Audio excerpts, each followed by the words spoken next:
Hey there, welcome back to another episode of Palettelife, and this is Sumababu.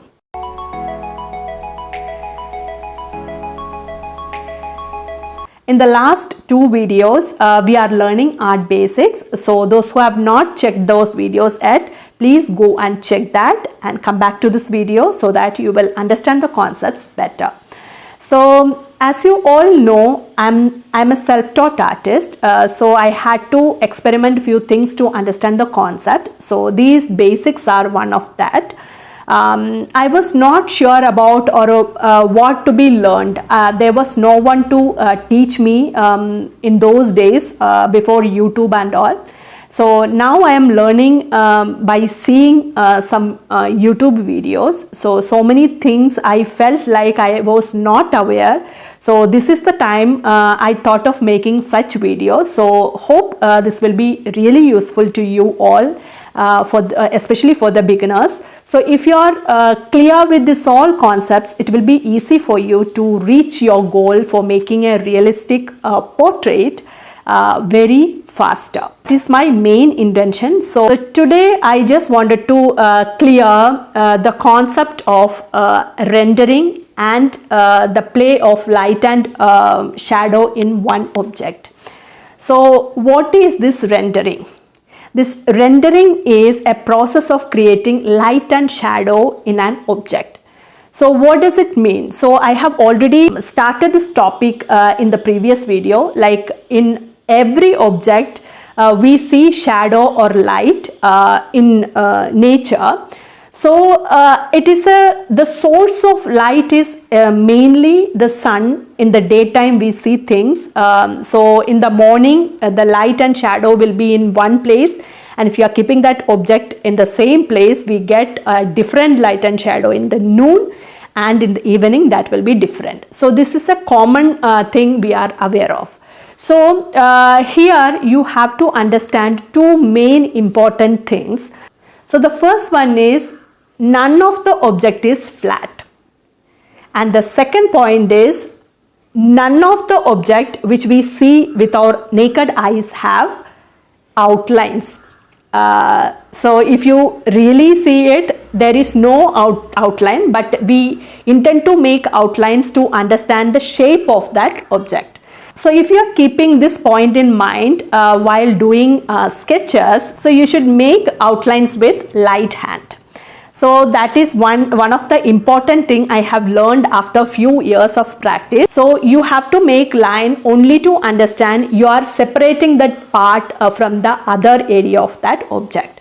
So that is the intention of making those lines. So that is the thing you should take care of. And now we have to be aware of this concept of light and shadow little more clearer. So sun is the main source of our light. Okay, so in the nature we won't be able to make out that difference between the shadow and light if you are noticing it properly. For understanding this concept clearer, you have to set up some object or some still life near to your windowsill and adjust the window curtain in such a way that the light is passing through one line. It should be very thin line. So if that light falls on that object, you can understand the difference of light and shadow. After seeing that, in common man's view or as a beginner, you will be able to see only these two lights. But there is more than that. So to make you understand that in detail, I have made a few things in my book. So these all are the objects you should practice as a beginner. In the beginning stage of rendering, you can practice these kind of shapes. Shapes already you are aware of. So these are 3D shapes.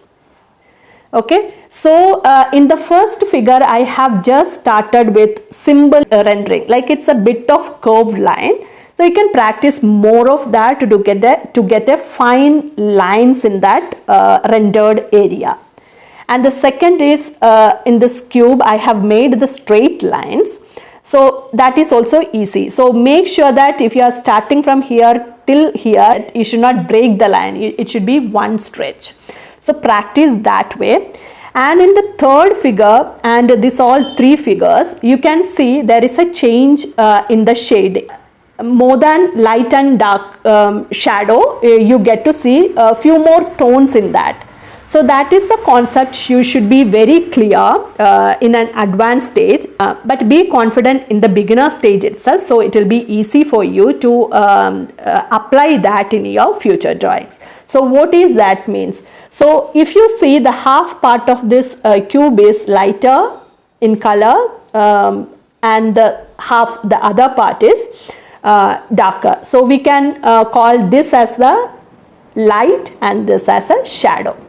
Okay, so the near to the light you get to see the light source. So light source will be somewhere from this right hand side.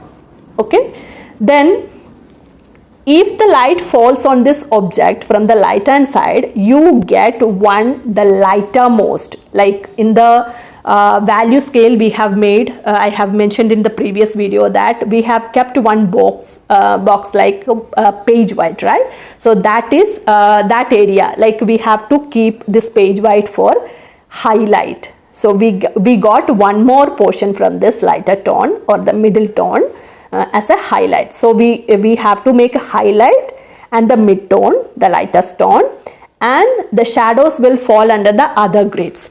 So these are, like, if you see in the center I have made more darker.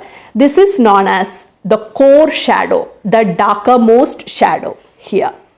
Okay, and this area, if you are treating this shadow area in this will be the mid tone in the shadow. So this is normal shadow area. And if you are going closer to this end of this object, you get to see the reflected light. The light is getting reflected from the base or the surroundings. So that will be the lightest comparing to this other shadow tones. So now underneath this object we get to see one dark portion. It resembles the shape of the cylinder depending upon how the light falls. If it is falling from top, the shape will be different, and if it is from the side, the shape is going to be different. So depending upon that, this whole area is known as cast shadow. Okay, so in this also there will be a slight variation. Close to this cylinder it will be darker. So these all basic things you should be aware of and try to apply it in each of your rendering drawing or the sketching. Okay, so this is the basic or the beginning stage of learning rendering, or we can call it shading. So if you understand this concept, we are able to apply this all grayscale what we have learned in the previous video like this. For making hyper realistic pencil shading, you can use 8 grid grayscale.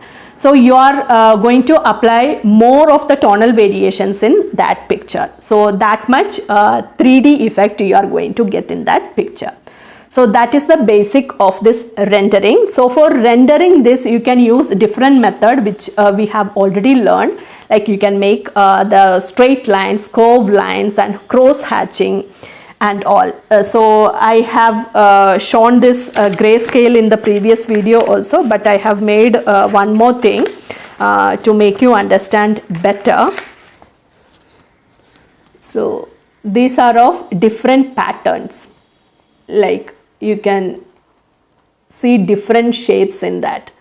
Then you can use this kind of rendering as per the material or the object, the texture, depending upon the texture. If it is the straight hair, you can use the lines as per that. If it is curly, you can render using this curve lines. Okay, it depends upon the cloth material and the material, whatever object you are going to make. So depending upon that, the rendering style you can vary. Okay, that is the use of these grids. So these all are the basics. I just wanted to discuss it today. So you have to understand the source of light, especially while setting up a still life by you. Make sure that the source of light is one, so that you get detailed version of this grayscale, so you can apply that. That is the main thing you have to concentrate as a beginner. So hope this video is useful, and if you have any doubts, you can ask me through comments. So that's all for today, and this video seems it will be continued in the next week also. So see you soon with yet another interesting video. Until then, take good care of your health and happy painting. Bye.